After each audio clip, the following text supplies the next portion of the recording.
Okay, well, Chris Steele and Bradley Mclaughlin here for Live Sail Die. Just tuning in for the second official practice day, last one before the Prada Cup. We had a beautiful northerly out there today, sort of around 10 to 15 knots, going around to the northeast this afternoon, and we got to see some awesome racing, Brad. Yeah, we did. Started the day today with American Magic against Team New Zealand. It was pretty good to see. They lined up today pretty well. American Magic still looked like they're a pretty strong team. Looks a lot more locked in than yesterday, I thought. Had their big mainsail on today, so yeah, generally lighter in the breeze. I think it's safe to say that New Zealand is still a click faster than them. I think they won each race they did today against them. So yeah, I think Team New Zealand will be pretty happy. I think Team New Zealand were definitely a little bit punchier in the pre-starts today. Much punchier, weren't they? Yeah. A lot more aggressive. I wonder if that was sort of on the back end of maybe yesterday's practice racing where some of the teams came at them pretty hard. It's good to see they're in some strong positions, and instead of kind of sailing off and just doing their own moves in the pre-start, they came back and gave one to the Americans, and I think the Brits as well in one of the starts as well, where they sort of managed to keep the other boat off the foil for the majority of the pre-start and start up on the foils, and pretty big advantage early on. Yeah, for sure, definitely. It was good to see. I mean, it didn't always go their way, but it was nice to see them throwing a few more punches instead of sailing away from everybody today. So yeah, that was good to see. Yeah, and then sort of I guess moving on to the other two challenges, we saw plenty of racing with INEOS Team UK and Luna Rossa Prada Pirelli team. I think maybe the Italians probably had a click of advantage upwind, slightly faster, maybe not necessarily in a straight line, but maybe in the manoeuvres. So they tended to round the top mark slightly ahead of the Brits, but I think the big turning point for me, sort of the head turning moment, was the British boat downwind. It seemed to really have some good wheels downhill, and any time they rounded the top mark 10, 15, 20 seconds behind the Italians, they managed to close that delta right up to the bottom mark where we saw some split gates, almost simultaneous roundings. Yeah, certainly. The Brits definitely had legs today downwind. I think, yeah, as you said, Brits are still a little bit slower in the manoeuvres. Looks like their boards are in the water a little bit longer than everybody else.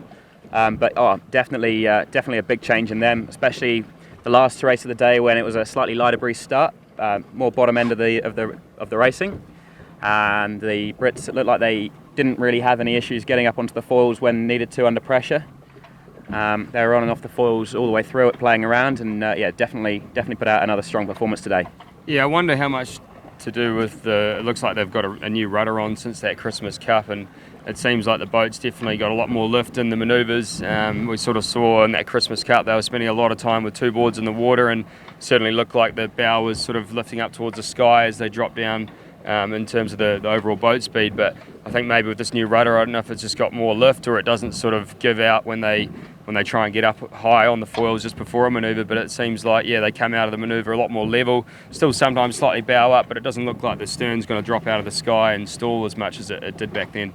Yeah, definitely. I think that's definitely one of the major factors we've seen. And I think definitely as well was that they were back onto both foils that they had at Christmas Cup.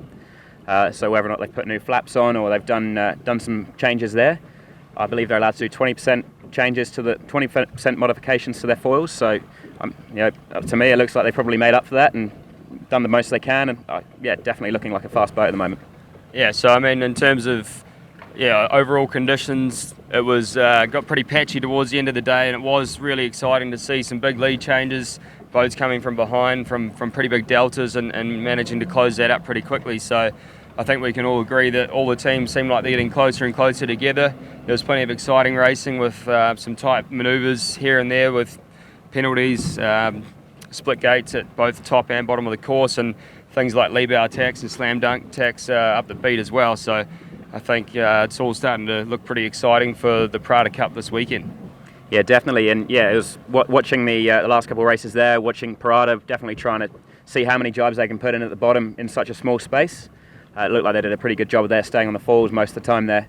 So I think it'd be a lot of learning curves there as far as match racing goes, and what the boats can do and can't do in such a small space. Yeah, and I think that's definitely something we've seen a lot more of the last couple of days, is the match racing side of it. There's been a lot of chat in the media building up to this event that the boats are so far apart in performance that we might not see too much match racing, but that's certainly not been the case the last couple of days. it seems like every day we come out on the water, the boats are throwing more and more manoeuvres in. There's plenty more match racing situations with some pretty hairy moments where boats are doing big dial downs in the pre-start and late lee bow attacks and big luffs. And I think if that's anything to go by what we've seen the last couple of days, then come this weekend, it's just going to go up another notch altogether. Definitely. I think it'll be a good one to watch this weekend. Nice.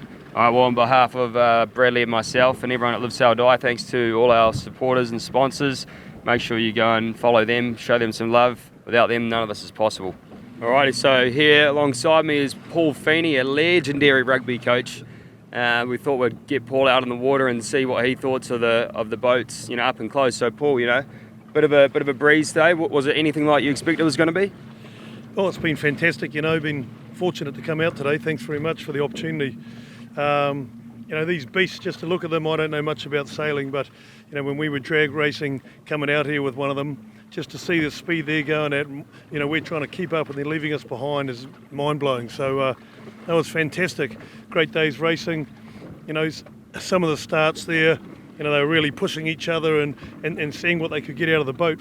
For me, far exceeded what I expected today coming out here.